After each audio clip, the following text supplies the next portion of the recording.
So what's up? What kinds of animals will Jacob find in his backyard?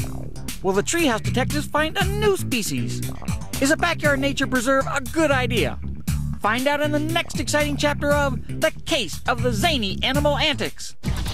Be sure to look for the answers to the following questions. What are the basic needs of animals? What are the 3 basic reasons animals migrate? What is different between mitosis and meiosis? Why is it important for a species to have genetic diversity? You're not going to believe it, but it's all right here. With proper planning and maintenance, you can create your own backyard preserve, or habitat. That's amazing. And if you follow their guidelines, you can actually have your backyard officially recognized. How'd you find out about all this? I have a friend who deals strictly with agricultural stocks. I gave him a few leads on some farm equipment companies, and he gave me the scoop on backyard habitats. Cool. So, is everybody helping out? All the treehouse detectives are pitching in. Catherine and Bianca are down at NASA Kennedy in Florida, and RJ's at Adventure Camp at Busch Gardens in Tampa. We certainly have a great team.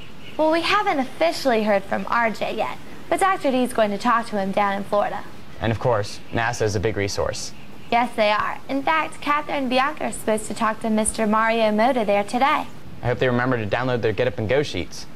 You can download your own Get Up and Go sheet at the NASA SciFiles website. Miss Smith was right. Mr. Mario Moda agreed to meet with us about animals.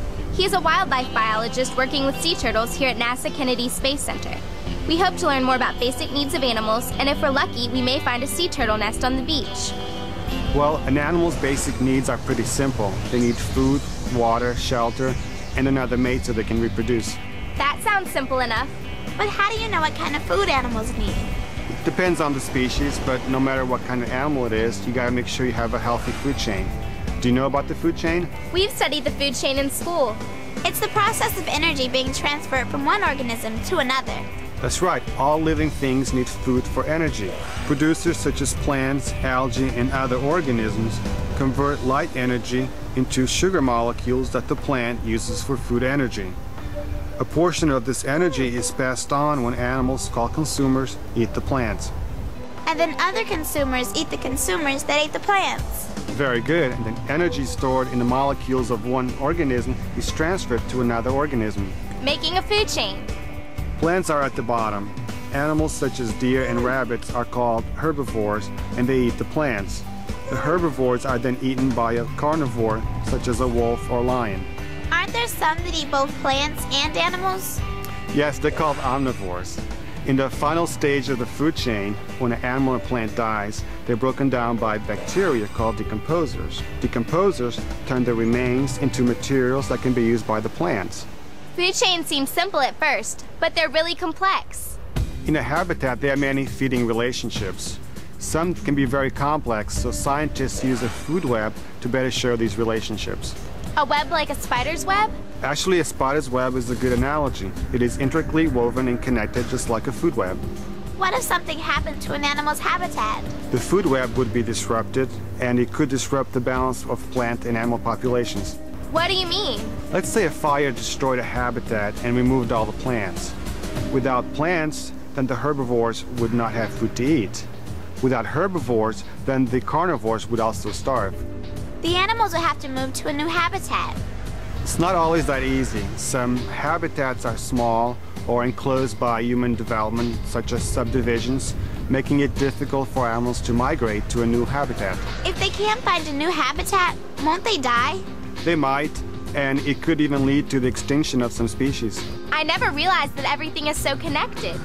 Yes, it is, and as part of my job here at NASA, I study the sea turtles that live in the estuaries and lagoons to make sure that their habitats aren't disrupted.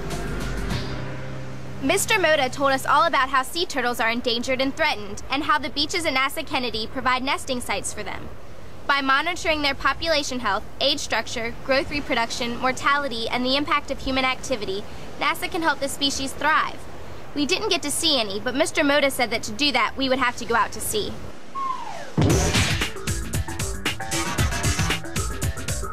I never knew that working as a zookeeper required so much. Feeding, raking, cleaning, more feeding. It's hard work, but it's very rewarding. Of course, I'm looking forward to my break.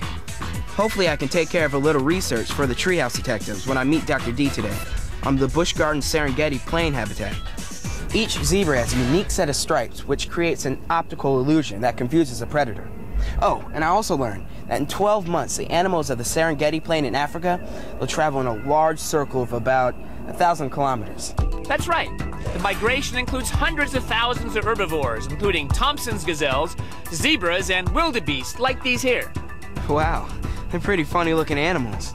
African legend says they're made for spare parts. Wildebeest are, however, well suited for their migration. For example, most wildebeest calves can stand and run in less than 10 minutes after birth.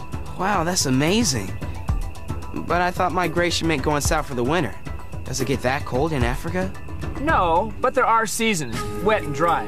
During the dry season, the grass dries out and water becomes scarce. The herbivores that migrate leave in search of new grass and plentiful water. I know that other animals, like birds, will migrate great distances. Is this also in search of food? There are 3 basic reasons for migration. The first is food and water. The second is to escape harsh weather. So I guess that when birds fly south for the winter, they get both a milder climate and more food. Very good. When they go north for the summer, they get more hours of daylight to gather food. How do animals travel thousands of kilometers and find their destination? They must have some way to navigate. Are you ready to try an experiment? Okay, why not? Close your eyes and I'll spin you around. Now, keep your eyes closed and point north. Are you kidding, Dr. D? I can't point north with my eyes closed. I'm not even sure if I can point north with my eyes open without a compass. Some animals can. They have a built-in compass in their head that helps them find their destination. Other animals use the sun or stars to find their way. Couldn't animals just use landmarks such as mountains or lakes on their journeys? Sometimes they do. Salmon migrate using a keen sense of smell. Dr. D, can I ask just one more quick question? Sure, RJ. Can I open my eyes now? Of course. You'll need to see to feed the giraffes.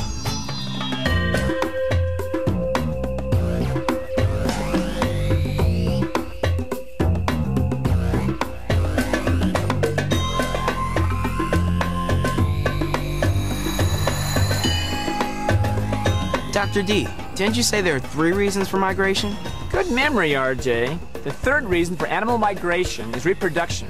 They want to provide their young with plenty of food and with protection from predators and extremes in the environment. I should have guessed reproduction. That's one of an animal's basic needs. And migration is all about meeting basic needs. Thanks, Dr. D. I'm working at the Nairobi Field Station later today. That'll be a great place to learn more about animal reproduction. Right. But first, let's get some more hibiscus leaves for the giraffe.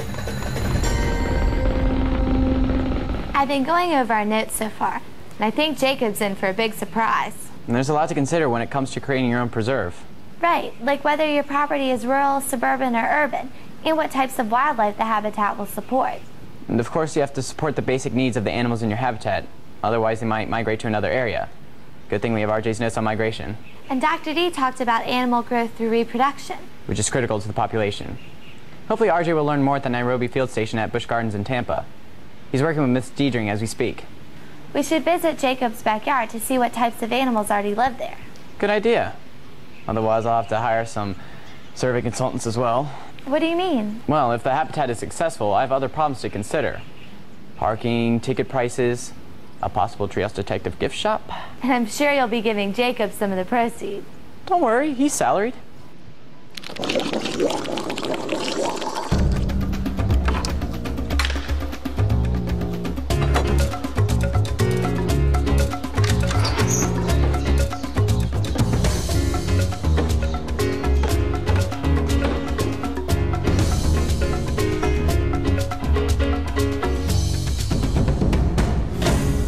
Dr. D mentioned that animal reproduction was important for the survival of species. We need to learn more about how animals reproduce. Well, there are 2 main ways that animals reproduce, sexually and by asexual reproduction. What's the difference? Well, to understand the difference, first you need to know a little bit about cells. I remember from science class that a cell is the smallest unit or basic building block of living things. And they have a nucleus that is surrounded by cytoplasm and a cell membrane. That's correct, very good. The nucleus actually contains DNA. Now, DNA is the genetic code that determines the characteristics of animals, such as blonde hair or brown hair or blue eyes or green eyes, and so on as with humans. So how do cells reproduce? All cells reproduce from other cells. Do all cells reproduce the same way? No, there are actually two ways that cells reproduce. One way that cells, such as body cells, reproduce is through mitosis. In mitosis, the cell duplicates its genetic material and then splits in two, forming two identical cells. Mitosis is the process by which animals are able to grow. Okay, so if that's mitosis, what's the other way? Meiosis. In this method, certain cells in the reproductive tissue divide so that they contain exactly half of the genetic material. The chromosomes that carry the genetic codes occur in pairs, and during meiosis, one half of each pair goes to the new cells. In males, these are the sperm cells, and in females, they're the egg cells. Okay, so what does cell division have to do with reproduction? In asexual reproduction, an offspring is formed from one parent cell. The parent cell goes through mitosis and forms an offspring that is identical to the parent. What types of animals reproduce asexually? Flatworms and sponges are two of them. Starfish, also known as sea stars, reproduce by regeneration, which is a form of asexual reproduction. Right. My dad said that if a starfish loses one of its rays, then it'll grow a new one, and the one that broke off will grow 4 more. That's right. Long ago, some fishermen had a problem with starfish getting caught in their nets, so they tried to get rid of them by chopping them into pieces. But they were actually only adding to the problem because each new piece grew new limbs and created more starfish. It sounds like they could have used the scientific method and done more research before they tried to solve the problem. So what is sexual reproduction? Well, it occurs when a sperm and egg cell combine to produce a new cell, which is called a zygote, which will then grow into an offspring. Now, the offspring produced will receive a combination of genetic material from both the male and female parent. Is one type of reproduction better than the other? No, it just depends on the animal. However, with sexual reproduction, meiosis helps to sort of shuffle the genetic material to the offspring to help ensure genetic diversity. Why is that important? Well, genetic diversity is critical for a species' survival because it increases the probability that only healthy, strong individuals will be produced. Additionally, genetic diversity also helps reduce the probability that a genetic defect will overcome a population. So would it be important to have a large population of a species for better genetic shuffling? Yes, with a large population, there's much more genetic diversity. Are there any factors that keep animals from reproducing? Sure there are. Geographic isolation, genetic defects, and a lack of food, water, and shelter. So for reproduction, it's pretty important to make sure that an animal's basic needs are met. Yes, it is. Without adequate amounts of food, water, and shelter, animals will actually stop reproducing so that they can better enable those that are living to survive. I can't wait to send my report to the treehouse detectives. Maybe you can email them after we clean the porcupine habitat. Well, the zookeeper's job is never done.